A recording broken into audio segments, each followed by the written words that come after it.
ఈరోజు జరిగినటువంటి కేబినెట్ సమావేశంలో గతంలో ఈ వికారాబాద్ జిల్లా ప్రాంతంలో రంగారెడ్డి జిల్లా ప్రాంతంలో ఉన్న ప్రజలకు ప్రభుత్వ పరంగా మేము ఇచ్చినటువంటి హామీ మేరకు జియో 111 ఎత్తేస్తూ కేబినెట్ డిసైడ్ చేసింది. అయితే దాని మీద చీఫ్ సెక్రటరీ గారి ఆధ్వర్యంలో కమిటీ చేసినాము. పొల్యూషన్ బోర్డు, ఈ పర్యావరణానికి సంబంధించి అటవీ శాఖ ఇతరులందరినీ కలిపి ఎట్టి పరిస్థితులలో మూసీ నది, ఈసా నది మరియు ఆ రెండు జలాశయాలు కలుషితం కాకుండా ఏ పద్ధతిలో దానికి పెట్టానో గ్రీన్ జోన్స్ కూడా డిక్లేర్ చేస్తూ మాస్టర్ ప్లాన్ కూడా ఇంప్లిమెంట్ చేస్తూ ఆ జియో ఇంప్లిమెంట్ చేయాలని చెప్పి ఆదేశం ఇచ్చినాం. బహుశా కొద్ది రోజులలో చీఫ్ సెక్రటరీ గారు వాళ్ళందరూ సమావేశమై దానికి సంబంధించినటువంటి ఉత్తర్వులు జారీ అవుతాయి. ఇది అక్కడ ప్రాంత ప్రజలకు ఒక మంచి శుభవార్త. తర్వాత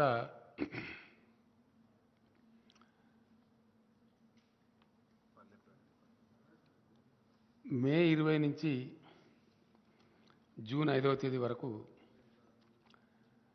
పట్టణ ప్రగతి మరియు పల్లె ప్రగతి డ్రైవ్ మళ్ళా ఒకసారి చేపట్టి చాలా ఉధృతంగా వర్షాకాలానికి ముందు చేయాల్సిన అవసరం ఉంటుంది కాబట్టి పల్లె ప్రగతి పట్టణ ప్రగతి కూడా 20th May to June 5th అనేది అది కూడా ఈరోజు కేబినెట్ డిసైడ్ చేసింది. ఆ ప్రకారం దాన్ని ముందుకు పోవడం జరుగుతుంది. అట్లానే ఒక 6 ప్రైవేట్ యూనివర్సిటీలు హైదరాబాద్కు చాలా డిమాండ్ వస్తున్నది. దానికి సంబంధించి ఈరోజు ఇన్ ప్రిన్సిపల్ క్యాబినెట్ అప్రూవ్ చేసి వారికి అంటే ఒక అగ్రికల్చర్ యూనివర్సిటీ ఉంది, దాంట్లో పేర్లు ఐడియా ఉందా? నిక్మార్ ఉంది, ఇంకా చాలా ఉన్నాయి.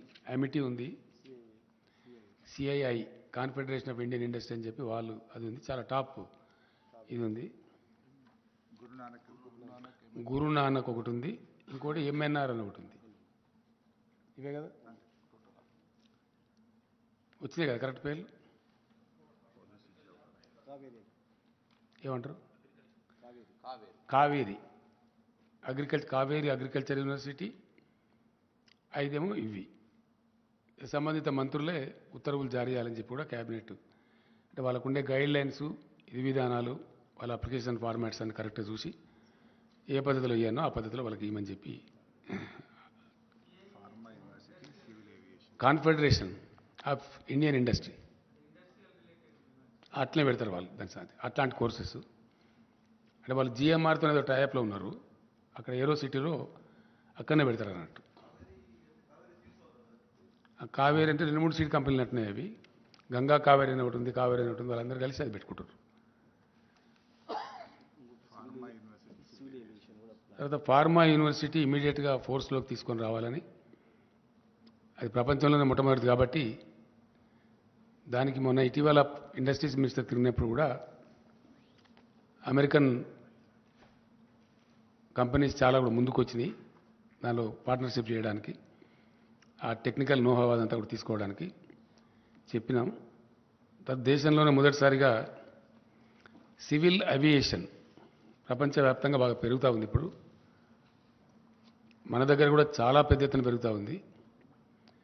Now Hyderabad airport is the 4th largest airport in India. కోల్కతాను, మద్రాసును రెండింటిని, చెన్నైని రెండింటిని పక్కకు జరిపేసి number 1 is Delhi, number 2 is Mumbai, number 3 Bengaluru, number 4 Hyderabad. We are the 4th largest. భూభాగం దృష్ట్యా చూస్తే మనకు largest airport in India, larger than Delhi airport. ఢిల్లీది 5,000 ఎకరాలు ఉంది, మనదేమో 5,200 ఎకరాలు ఉంది శంషాబాద్ ఎయిర్పోర్ట్.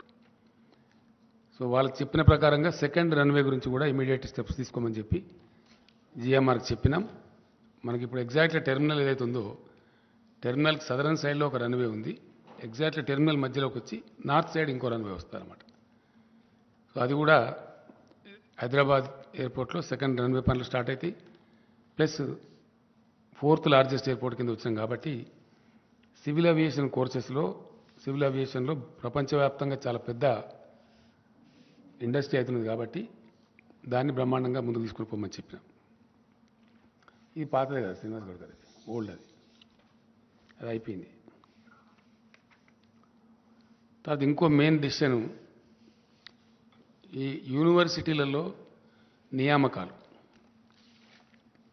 అన్నీ కలిపి దాదాపుగా ఒక 3,500 పైచీలకు ఉన్నట్టున్నాయి. ఇది ఎవరికి వాళ్ళే చేయడంలో అక్కడ కొన్ని రకాల ఇబ్బందులు, కొన్ని ఆరోపణలు అవన్నీ కూడా వస్తూ ఉన్నాయి. వేరే రాష్ట్రాలు పరిశీలించినప్పుడు ఒక కామన్ బోర్డు విద్యాశాఖ ఆధ్వర్యంలో పెట్టి రిక్రూట్మెంట్ చేసి ఏ యూనివర్సిటీలో టీచింగ్ నాన్ టీచింగ్ సిబ్బంది ఎంత అవసరమో తెప్పించుకొని ఆ ప్రకారం ఫుల్ఫిల్ చేస్తారు. పబ్లిక్ సర్వీస్ కమిషన్ ద్వారా కానీ ఇతర మెకానిజం కానీ ట్రాన్స్పరెంట్గా పారదర్శకంగా చేసి ఆ రిక్రూటెడ్ స్టాఫ్ను వాళ్ళకు అలాట్ చేసేస్తారు. ఆ రకంగా అది కూడా ఇబ్బంది లేకుండా జరిగిపోతుంది. దాని తదనంతరం సమైక్య రాష్ట్రంలో అత్యంత బాధాకరంగా నలిగిపోయి చితికిపోయినటువంటి రంగం మన వ్యవసాయ రంగం. పూర్తి స్థాయిలో మైనర్ ఇరిగేషన్ వ్యవస్థ అంతా ధ్వంసం చేయబడి ప్రాజెక్టులు దశాబ్దాల తరబడి పెండింగ్ పెట్టి తెలంగాణ కోసం చేపట్టబడిన అనేక ప్రాజెక్టులు అబాండన్ చేసి అనేక రకాలుగా విధ్వంసం చేయడం ద్వారా తెలంగాణ రైతాంగానికి అప్పుడు భూగర్భ జలాలే దిక్కైంది. కరువులు, కాటకాలు, అనేక ఇతరత్ర దీనివల్ల తెలంగాణ గ్రామీణ ముఖ చిత్రం మొత్తం చెల్లాచెదురైపోయి రైతుల ఆత్మహత్యలు కూడా చాలా భయంకరంగా జరిగినాయి. ఆకలి చావులు కూడా చాలా జరిగినాయి.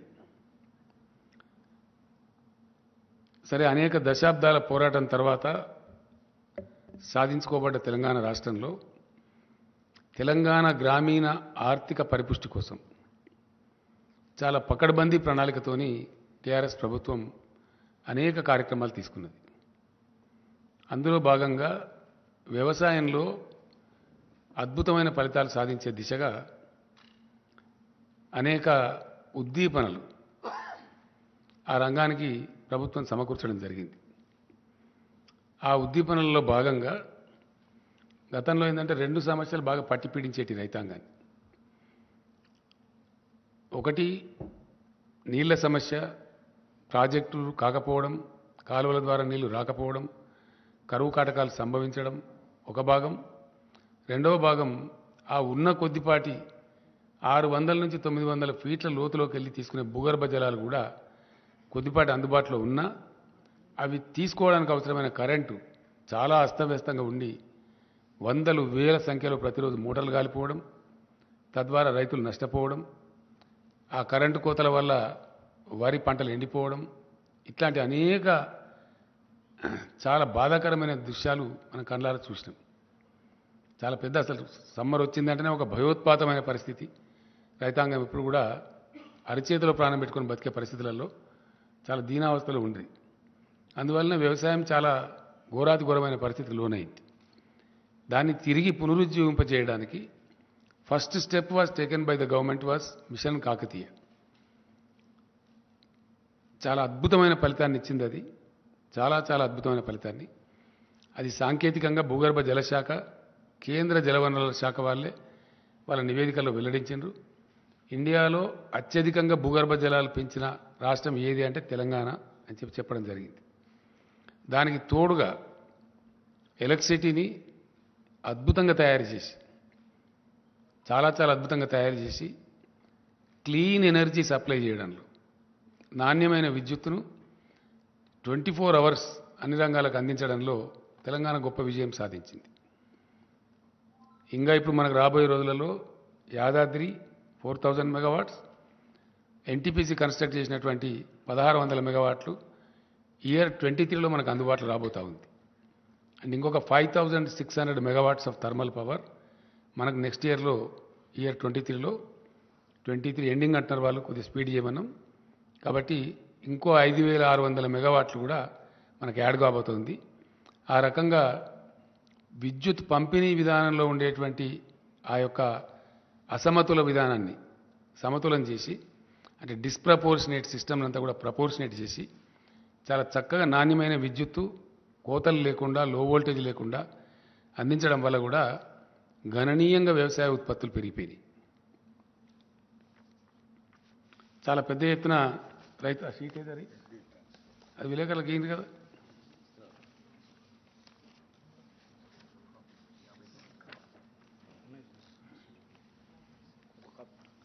కాపీ ఏదిరా బాబు మీ దగ్గర పెట్టుకుంటే విలేకరులకు ఇవ్వాలి కానీ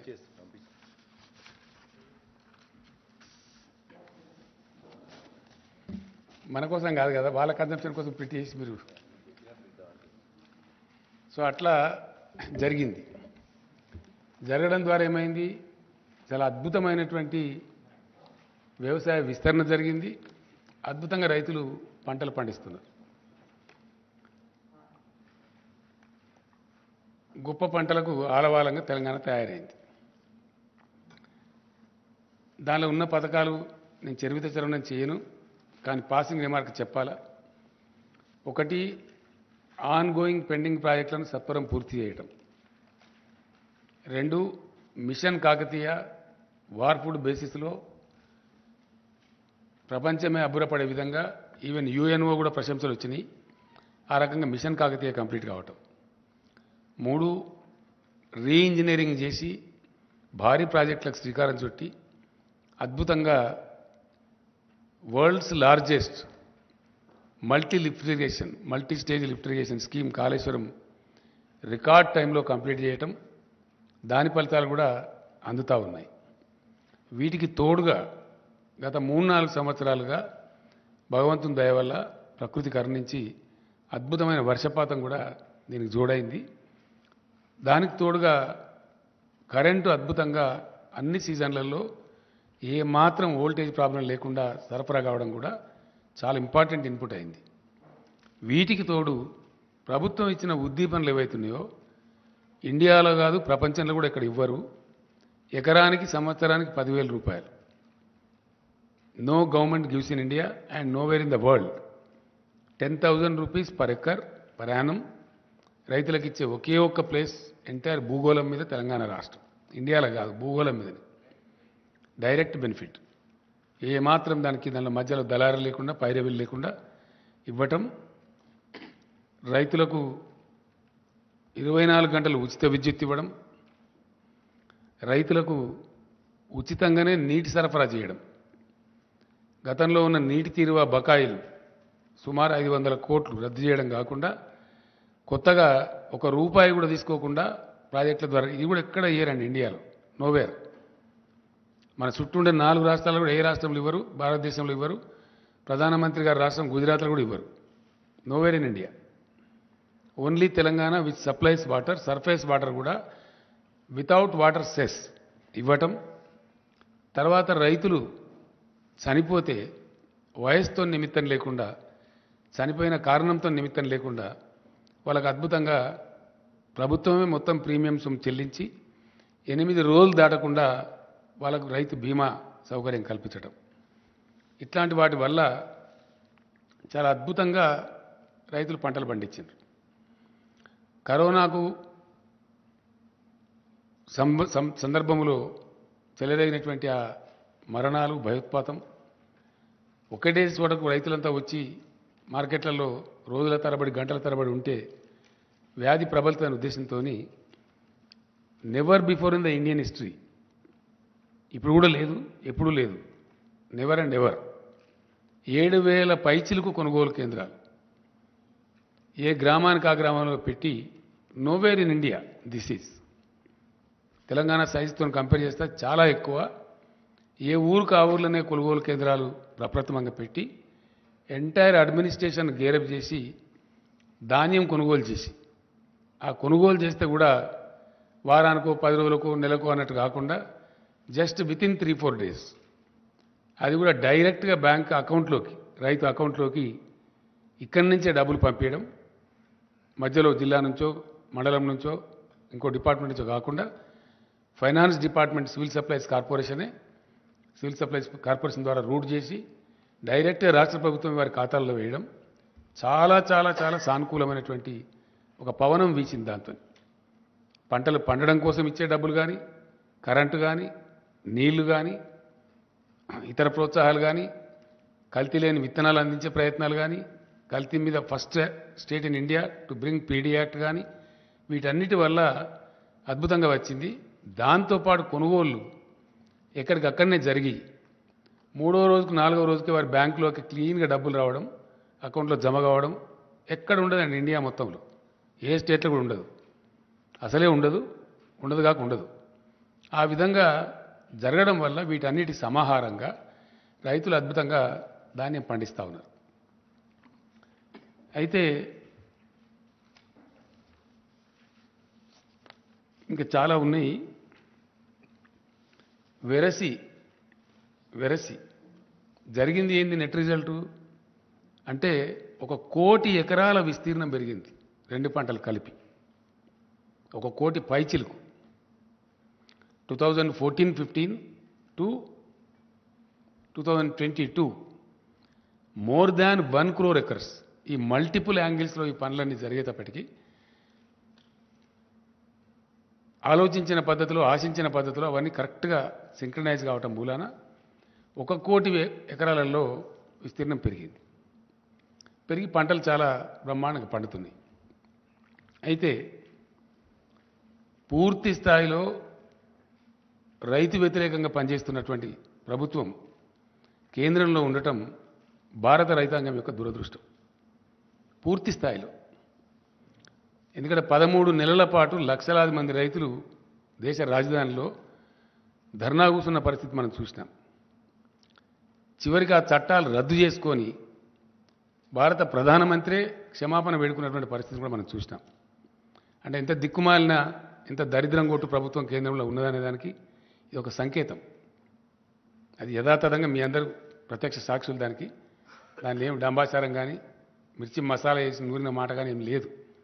అది ఫ్యాక్ట్, హిస్టరీ.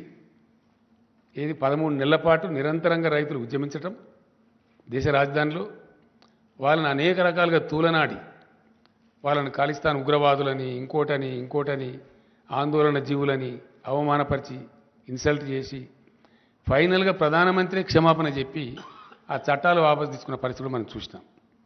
అట్లానే ఈరోజు వ్యవసాయ రంగాన్ని మొత్తం కార్పొరేట్లకు అప్పగించాలని ఒక బలమైన కుట్ర కేంద్రం చేస్తూ ఉంది.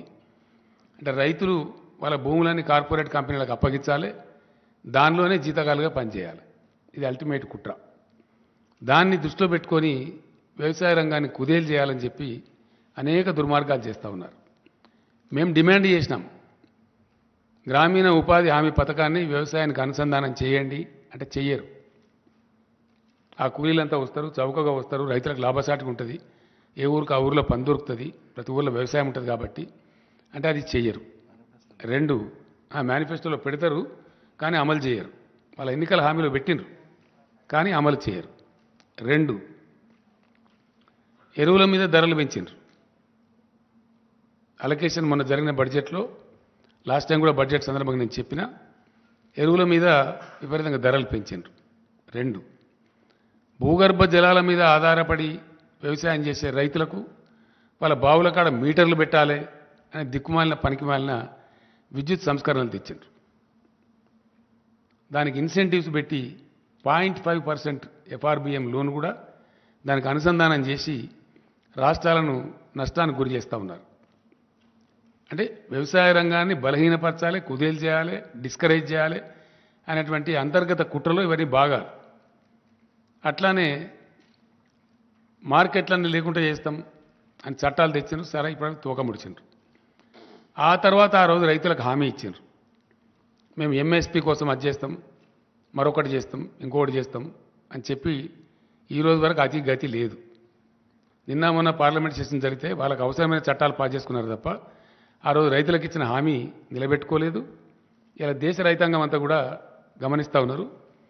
నిన్న నాతో పాటు ఢిల్లీలో ధర్నాలో పాల్గొన్న ఆ రాకేష్ టికాయత్ కూడా ఒక మహాసంగ్రామాన్ని మొదలుపెట్టబోతున్నాం మళ్ళీ భారతదేశంలో అని చెప్పి కూడా చెప్పడం జరిగింది.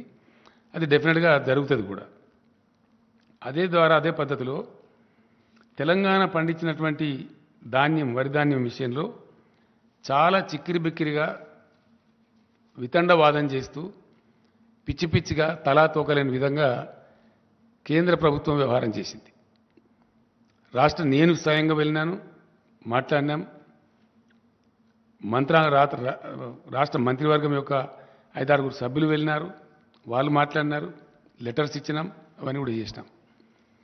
ధాన్యం కొనమంటే దాన్ని కాలుకు పెడితే మెడకు పెట్టి కాలుకు పెట్టడమే కాకుండా అతను చాలా అవమానపరిచి రైతులను మాట్లాడినాడు, రాష్ట్రాన్ని మాట్లాడినాడు.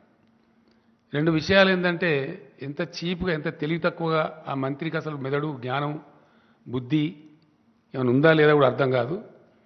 అతను నూకలు తినడం అలవాటు చేయండి మీ రాష్ట్రానికి. మంచి ఫైన్ రైస్ పండించి అద్భుతమైన పంటను దేశానికి అన్నం పెట్టే రైతాంగానికి వాళ్ళు వడ్లు పండించి మంచి బియ్యమే దేశానికి అన్నట్టు వాళ్ళు నూకలు తినన్నట్టు. ఎంత గర్వం అండి, ఎంత అహంకారం. దేశానికి అద్భుతమైన పంట పండించి అన్నం అందించేటువంటి తెలంగాణ ప్రజలను మీరు నూకలు తినండి, నూకలు తినడం అలవాటు చేయండి అని చెప్పడం. ఇంకోటి, నేను పోయినప్పుడు ఆయన అన్నాడు, క్యా చమత్కార్ కర్ దియా భాయ్ తెలంగాణ, క్యా చమత్కార్ హో గయా అని ఒకటి. రెండవది ఇంకోటి, అతి తెలివి తక్కువగా, అంటే వాళ్ళకి తెలివి తక్కువ ఉండి ఇతరులకు కూడా తెలివి తక్కువ ఉన్నది అనుకుంటారు అన్నట్టు. అది చరిత్ర ఇడ. Yes, definitely. ప్రాబ్లమ్ ఈజ్ వాళ్ళకున్న వీక్నెస్, వాళ్ళకున్న తెలివి తక్కువతనం, వాళ్ళ సోమరిపోతనము, వాళ్ళ పరిపాలన సామర్థ్యం లేని అవివేకము అందరికీ కూడా ఉన్నాయని అనుకుంటారు అన్నట్టు. వాళ్ళకి ఆ స్థాయి లేదు. ఇప్పుడు తెలంగాణకు ఉన్న స్థాయి కేంద్రానికి లేదు. లేక పర్ఫార్మ్ చేయలేక, చేతగాక, పరిపాలన చేతగాక వాళ్ళు సాధించలేని గమ్యాలు, లక్ష్యాలు తెలంగాణ సాధిస్తే దాన్ని జీర్ణించుకోలేక క్యా చమత్కారోగా. ఇప్పుడు మీకు ఇచ్చిన షీట్లో ఉన్నది చమత్కారం ఏందో, మీకు ఇచ్చిన షీట్లో క్లియర్గా ఉంది.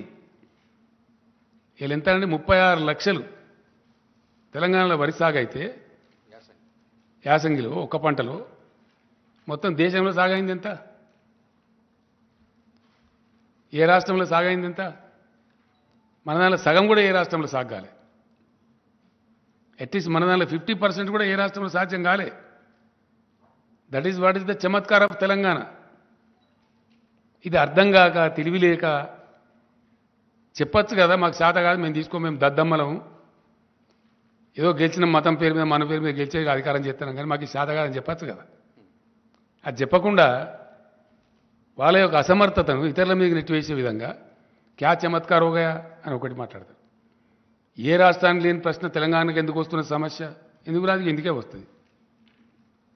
ఏ రాష్ట్రమైనంత పంట మేము వేసినాం, తీసుకోమంటే నీకు శాతగాక ప్రతిసారి మెలిక పెట్టి, తెలివి తక్కువ మెలికలు పెట్టి, ఫుడ్ సెక్యూరిటీ యాక్ట్ కింద ఉన్న బాధ్యతను విస్మరించి, yes, government of Telangana is avoiding. మేము ఎగుమతి చేయలేమని గత 3-4 సంవత్సరాలు అనేక వేల టన్నుల బాయిల్ రైస్ ఎగుమతి చేసి, ఎగుమతి చేయలేదని అబద్ధాలు చెప్పి అనేక రకాలుగా చేసిండ్రు. ఇలా ఏంది తేడా? దాని ఉన్నది ఏంది? బ్రహ్మ పదార్థం. దానిలో పేద బ్రహ్మ పదార్థం ఏమైనా ఉందా? ఏమున్నది దానిలో? నూకల శాతం ఎక్కువవుతుంది. యాసంగి వడ్లల్లో నూకల శాతం ఎక్కువ అవుతుంది. టెంపరేచర్స్ పెరుగుతాయి కాబట్టి, టెంపరేచర్ టైంలో పంట వస్తుంది కాబట్టి పెరుగుతుంది. పంటలు వచ్చేది మనకి ఏప్రిల్ మేలో, సాధారణంగా 35 degrees దాటిపోతుంది. 35 టచ్ అయినప్పుడు ఏంటంటే బ్రోకెన్ రైస్ ఎక్కువ వస్తుంది. ఆ పర్సెంటేజ్ తేడా ఇప్పుడు అంత కథ. ఏమైనా బ్రహ్మ పదార్థం ఏమి లేదు. పేద అదేందో కథ అని అనుకొని తెలివి తక్కువతనంతో ఏందది కథ అంటే ఏంటంటే 67 కిలోల బియ్యం వస్తుందండి మామూలు టైంలో పడితే. దానిలో సగం ఇప్పుడు వస్తుంది. 100 కిలోల వడ్లు పట్టినట్టయితే అదే వర్షాకాలంలో వడ్లకేమో 67 కిలోల బియ్యం వస్తుంది. యాసంగి ధాన్యానికి ఏమొస్తుంది? 35, 34, 35 కిలోలు వస్తుంది. ఆ రాణి శాతం ఏదైతే ఉందో అది తేడా వస్తుంది. ఆ డబ్బు కేంద్రం భరించాలా? వాస్తవానికి ఎందుకు భరించాలా? దేనికోసం భరించాలా అంటే భారతదేశం యొక్క ఆహార భద్రత రాజ్యాంగ విహితంగా, రాజ్యాంగబద్ధంగా కేంద్ర ప్రభుత్వానికి అప్పచెప్పబడ్డది. కాబట్టి ఆ ఆహార భద్రత కాపాడేటప్పుడు ఆహార నిల్వలు పెట్టాలి దేశంలో. చాలా సింపుల్ విషయం ఇది. దీనిలో ఏదో పెద్ద బ్రహ్మ పదార్థం లేదు. ఆ బాధ్యత ఉంది కాబట్టే దానిలో నుంచి ఉద్భవించిందే ఫుడ్ కార్పొరేషన్ ఆఫ్ ఇండియా. ఆ ఫుడ్ కార్పొరేషన్ ఆఫ్ ఇండియా దగ్గర లక్షల కోట్ల టన్నులు స్టోర్ చేసి ఉంచేటువంటి సామర్థ్యం ఉంటుంది, శక్తి ఉంటుంది. ఇతర ఏ రాష్ట్రానికి కూడా ఆ స్టోర్ చేసే శక్తి సామర్థ్యాలు ఉండవు. టెంపరీ ట్రాన్సిట్ స్టోరేజ్ సామర్థ్యం ఉంటుంది తప్ప శాశ్వతంగా ఉండదు. కాబట్టి ఫుడ్ కార్పొరేషన్ ఆఫ్ ఇండియా ఈ పంటలు తీసుకొని దాన్ని మళ్ళీ వితరణ చేసే సందర్భంలో కొద్దిపాటి లాస్ వస్తే వస్తుంది, ఒక 5,000 కోట్లు 10,000 కోట్లు వస్తుంది, దాన్ని భరించాలి. కొన్ని సందర్భాల్లో ప్రపంచంలో కరువు వచ్చినప్పుడు ఎక్స్పోర్ట్ చేస్తే లాభం కూడా వస్తుంది. కొన్నిసార్లు లాభం వస్తుంది, కొన్నిసార్లు నష్టం వస్తుంది. అది మేము భరించలేము అని చెప్పలేక భరించరు. ఎందుకంటే దానిలో సీక్రెట్ ఉంది. సీక్రెట్ ఏంది? తెలివి తక్కువ ప్రభుత్వం కేంద్రంలోది. ఇప్పుడు ఎంత తెలివి తక్కువ, ఎంత దుర్మార్గమైన, ఎంత హీనమైన నీచమైన ప్రచారాలు చేస్తారండి. ట్యాక్సేషన్లో 2 భాగాలు ఉంటాయి, కేంద్ర పన్నులు, రాష్ట్ర పన్నులు. డెఫినెట్గా కేంద్రం ఈ పన్నులు వసూలు చేయాలా, రాష్ట్రాలకు ఈ పన్నులు వసూలు చేసుకోవాలని ఉంటుంది. దానిలో ఇప్పుడు పెట్రోల్ డీజిల్ మీద రాష్ట్రానికి కూడా కొంత ఉంటుంది, వ్యాట్ వేసుకునే అవకాశం ఉంటుంది. మేము వచ్చిన కారణం నుంచి గవర్నమెంట్ మేము పెంచలేదు, నా దించలే, ఆ వ్యాట్ ఉన్నంతనే ఉన్నది. 2015లో ఒకసారి అది జీరోలలో ఏదో ఉంటే దాన్ని రౌండ్ ఫిగర్ చేసినాం. జస్ట్ జీరోలలో ఉండేది, అంటే 60 పైసలు 30 పైసలు ఉంటే దాన్ని ₹1 చేసినాం. రౌండ్ ఫిగర్ చేస్తే కలెక్షన్ ఈజీ ఉంటుంది, ఇచ్చే వాళ్ళకైనా తీసుకునే వాళ్ళకైనా. అంతకుమించి తెలంగాణ వచ్చిన కానీ తెలంగాణ చరిత్రలో పెట్రోల్ మీద డీజిల్ మీద మేము పైసా పెంచలే, యాజ్ ఇట్ ఈజ్ ఉన్నాయి రేట్లు, స్టేట్ ట్యాక్స్. కానీ సెంటరు రోజుకు ₹1, రోజుకు బారాన, రోజుకు ₹1, ₹2 పెంచి దానికి ఏం ప్రచారం చేస్తారండి? స్టేట్ ట్యాక్స్ తగ్గించానట. మరి నువ్వెందుకు పెంచాలా? నువ్వు దేనికోసం పెంచుతున్నావు నాకు అర్థం కాదు. స్టేట్ ట్యాక్స్ తగ్గించాలని నువ్వు చెప్తున్నావు, నువ్వు పెంచాలా మేము తగ్గించానా? అంటే నీ జేబు నిండాలి, మా జేబు ఖాళీ కావాలి. దీని అనుకున్న ఫిలాసఫీ ఏంటండి? భారతీయ జనతా పార్టీ ఆర్ఎస్ఎస్ వాళ్ళ యొక్క ఫిలాసఫీ ఏంటంటే బలమైన కేంద్రం, బలహీనమైన రాష్ట్రాలు. వీళ్ళు ఆర్థికంగా దివాలా తీయాలి, రాష్ట్రాలు చిప్పబట్టుకొని నిలబడాలి లైన్లా, వాళ్ళ చెప్పు చేతలలో ఉండాలి. అంటే ఇది ఫెడరల్ సమాఖ్యకు పూర్తి విరుద్ధమైనటువంటి, టోటల్ అగెనిస్ట్ ఉండేటువంటి ఒక దిక్కుమాలిన సిద్ధాంతం. ప్రజాస్వామ్యం యొక్క పరిణతి, మెచ్యూరిటీ ఆఫ్ డెమోక్రసీ, ప్రజాస్వామ్య పరిణతి పెరిగిన దేశాలలో సెంటర్ నుంచి పవర్స్ డెవల్యూట్ అవుతాయి రాష్ట్రాలకు, రాష్ట్రాల నుంచి లోకల్ బాడీస్కు ట్రాన్స్ఫర్ అవుతాయి. అది టైర్ విధానం. అధికారాలను రాష్ట్రాలకు ఇవ్వాల్సింది పోయి కాంకరెంట్ లిస్టు పేరు మీద మొత్తం రాష్ట్రాల అధికారాలు కబలిస్తూ బలమైన కేంద్రం, బలహీనమైన రాష్ట్రాలు అనే ఒక సిగ్గుమాలిన సిద్ధాంతం పట్టుకొని పనికిమాలిన యాంటీ ఫెడరల్ సిద్ధాంతం చుట్టూ వేలాడుతూ కొనసాగించే దుష్ప్రచారం ఏంది? స్టేట్ ట్యాక్స్ తగ్గించమనండి, పెట్రోల్ రేట్లు తగ్గుతాయి. మరి నువ్వెందుకు ఇస్తున్నావు? ఒకవేళ భారత ప్రభుత్వం యొక్క నీతి సామాన్య ప్రజలకు తక్కువ ధరలకే పెట్రోల్ డీజిల్ అందించాలని అయితే పెంచద్దు కదా. నువ్వు పెంచి రాష్ట్రాన్ని తగ్గించమని ఎట్లా అంటావు? నీకు ఏ నోరుతోనంటావు? నీ నోరా మోరా? What it is? నువ్వు పెంచకుండా ఉండి నువ్వు తగ్గించమంటే నువ్వు గొప్ప నువ్వు అవుతావు. నేను పెంచుతా, నువ్వు తగ్గియాల. ఇది నీతా? ఇటువంటి సిద్ధాంతంతో ఫుడ్ సెక్యూరిటీ బాధ్యత మీ మీద ఉండంగా కూడా దాని నుంచి తప్పించుకుంటూ, దాని నుంచి పారిపోతూ, వెన్ను చూపుతూ చేసే అరాకిరి ఏందండి? కిరికిరేంది? ఏమవుతుంది ఇప్పుడు? ఏదైతే 30% నూకలు వస్తాయో, 32%, 67 అయితే సగం వస్తాయి కదా, దాని మీద వచ్చే నష్టం భరించాలి ఆ గ్యాప్.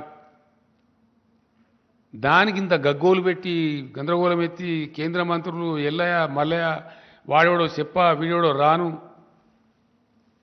ఇదా? ఇది ఒక గింత పెద్ద దేశాన్ని పరిపాలించే ప్రభుత్వం యొక్క నీతి? భారత రైతుల ఏడలు అవలంబించాల్సిన పద్ధతి ఇది. దీనికోసం మోరిల్లాగా నోర్లు పెట్టుకొని పచ్చి అబద్ధాలు మాట్లాడుతున్నామని తెలిసి ఆత్మవంచన చేసుకొని ఇన్ని అరుపులు, పెడబొబ్బలు, ఇన్ని కథల? ఎస్, యాజ్ ఎ స్టేట్ నీ బాధ్యతను గుర్తు చేయడం మా కర్తవ్యం.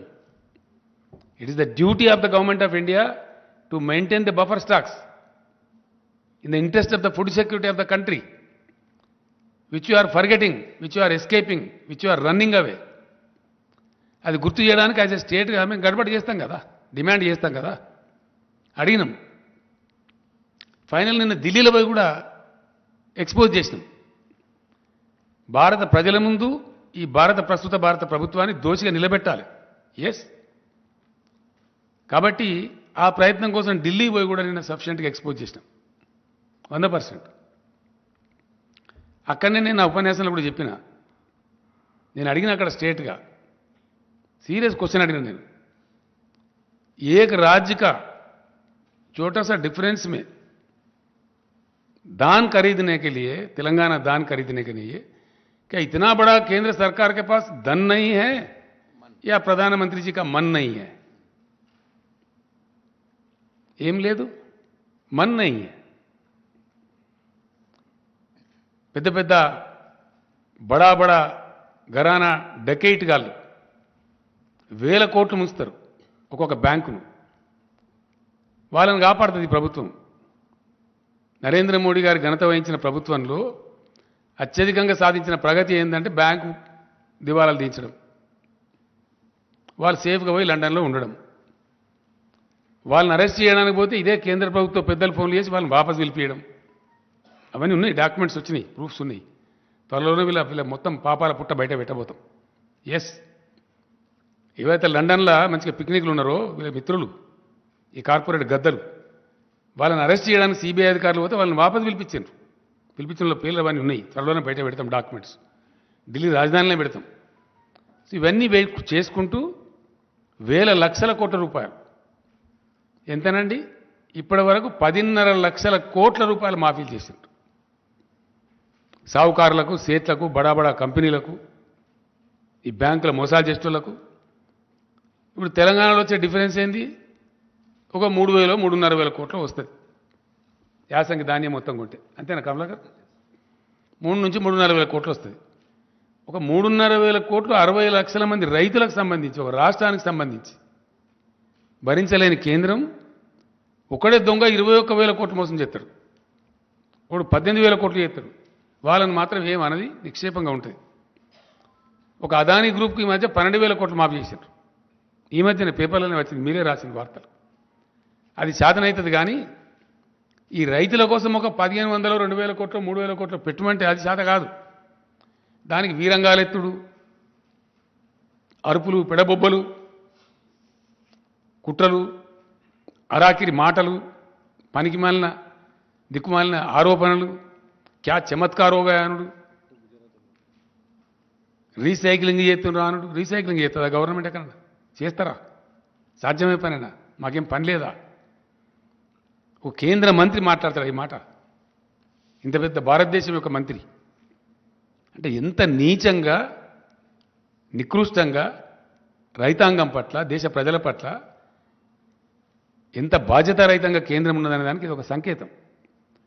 సో ఏ విధంగా ఉన్నది, ఎన్ని రకాలుగా ఉన్నది, ఎంత బహుముఖీనంగా ఉన్నది, వీళ్ళ యొక్క దుర్మార్గమైనటువంటి రైతు వ్యతిరేక విధానం అనేది ఎక్స్పోజ్ చేయాలని చెప్పి మేము సఫిషియెంట్గా చేసినాం.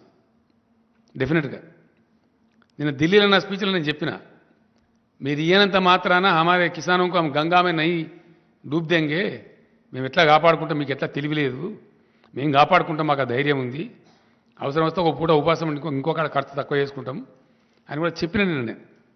దాని ప్రకారంగానే ఈరోజు క్యాబినెట్లో సాకల్యంగా విషయాన్ని చర్చించినాం. రైతాంగానికి మేము చెప్పినాం ఏమని, వెయ్యకండి, దుర్మార్గమైన కేంద్రం ఉంది, చక్కదనం లేదు వీళ్ళది, వీళ్ళ వ్యవహారం సరిగా లేదు, కేంద్రంలో ఒక విధవ పనికిమాలిన గవర్నమెంట్ ఉంది, కాబట్టి మీరు ఇతర పంటలు వేసుకోండి అని చెప్పినాం. చెప్తే పాపం చాలా వరకు 20 లక్షల వ్యవసాయం తగ్గిపోయిందండి. ఆల్మోస్ట్ 55 lakhs to 30 lakhs వచ్చింది. అంటే 36 ఉంది, దానిలో ఒక 3 లక్షలు సీడ్కి పోతుంది, ఒక దాదాపు 2-2.5 లక్షలు రైతులు తినడానికి ఉంచుకుంటారు సాధారణంగా. అంటే సరాసరి ఒక 20 లక్షల ఎకరాలలో వరి పంట తగ్గేయగలిగినాం మేము ఎఫర్ట్ చేసి. ఆ టైంలో ఇక్కడ ఉండబడే బీజేపీ మేము కొంటాము, మీరు ఎంత నెయ్యండి, కేంద్రమే ఉంటుంది అని వీరంగాలు ఎత్తి ఓ దుర్మార్గమైన దుష్ప్రచారం చేశారు.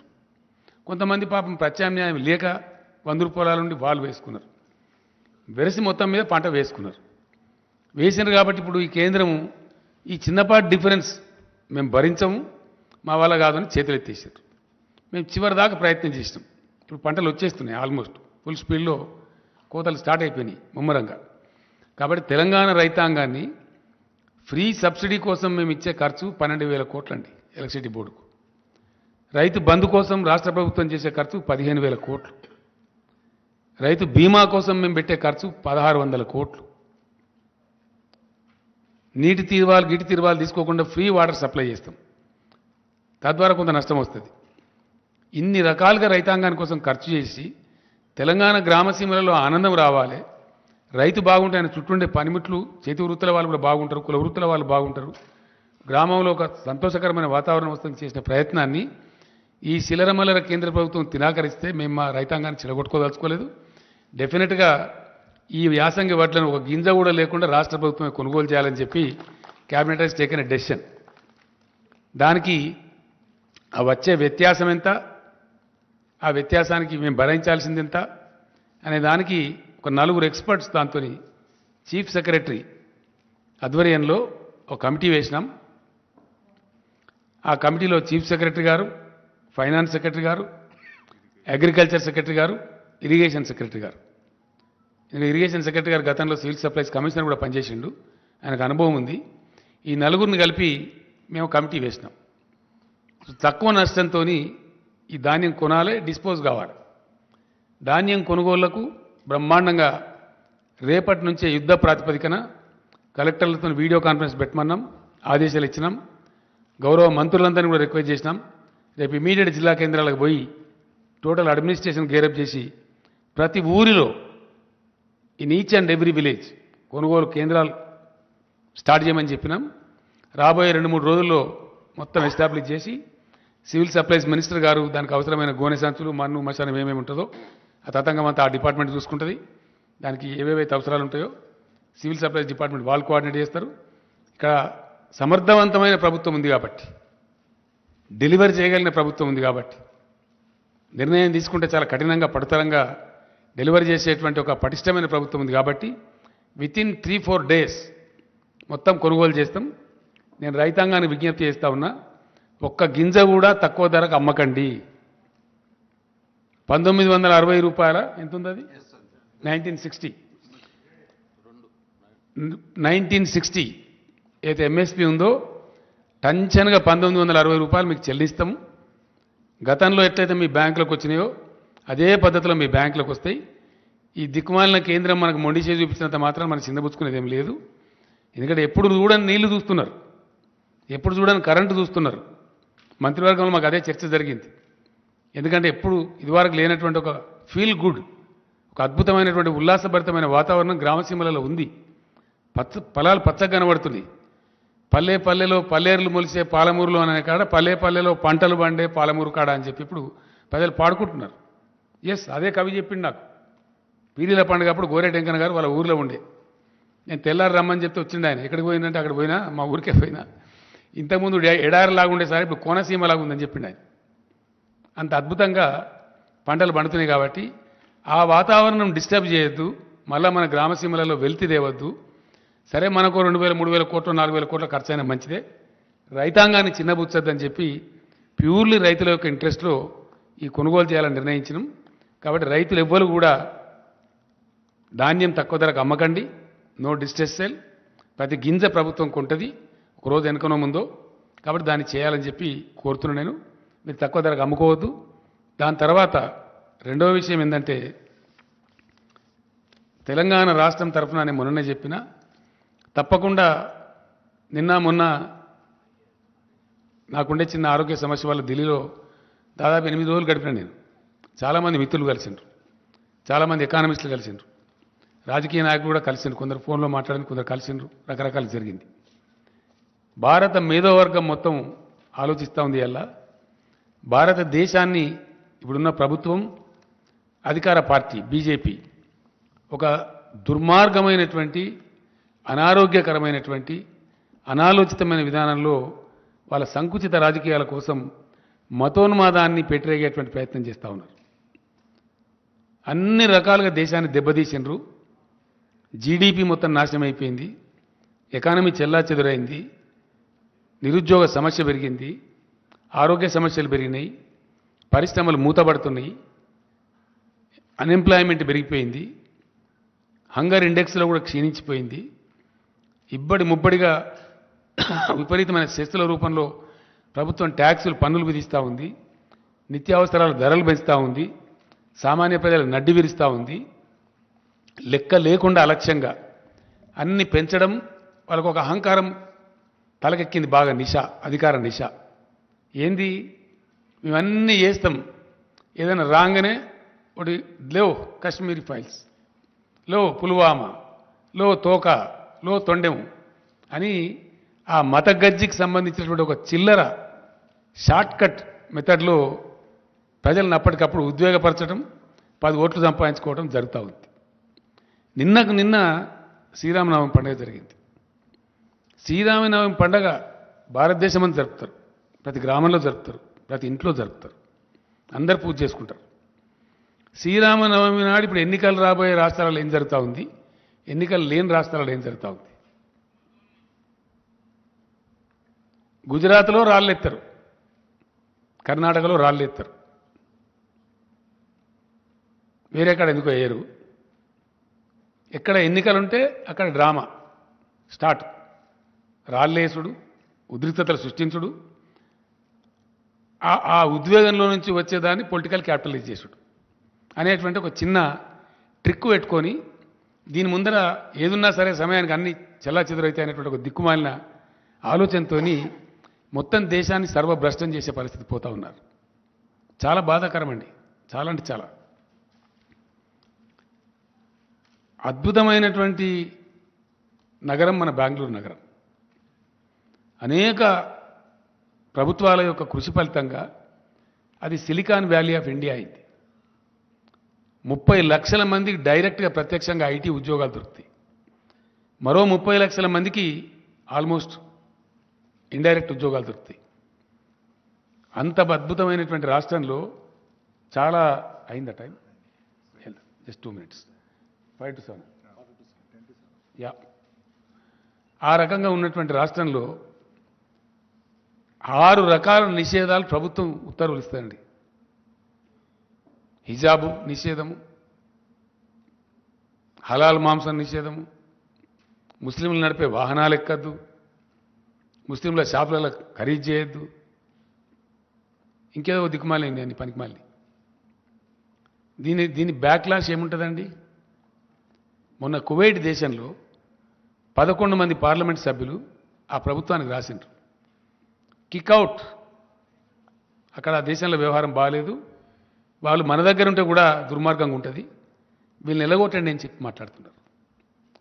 అట్లా దాదాపు దేశం నుంచి 13 కోట్ల మంది ప్రజలు వివిధ దేశాల్లో బ్రతుకుతున్నారు. అనేక ఉద్యోగాలు, చిన్న చిన్న వ్యాపారాలు ఏదో చేసుకొని బ్రతుకుతున్నారు. ఒకవేళ ప్రపంచం వాళ్ళందరినీ తరిమేస్తే ఈ భారతీయ జనతా పార్టీ వాళ్ళని పోషిస్తుందా? వాళ్ళకి ఇండియాలో ఉద్యోగాలు ఇస్తారా? ఏం జరగబోతుంది? ఉన్న పరిశ్రమలు మూతపడితే ఇలా పరిశ్రమలో పనిచేసే కార్మికుల గత్యం కావాలా? ఉన్న ఐటీ పరిశ్రమ బిస్తర్ కడితే ఐటీ ఉద్యోగుల గత్యం కావాలా?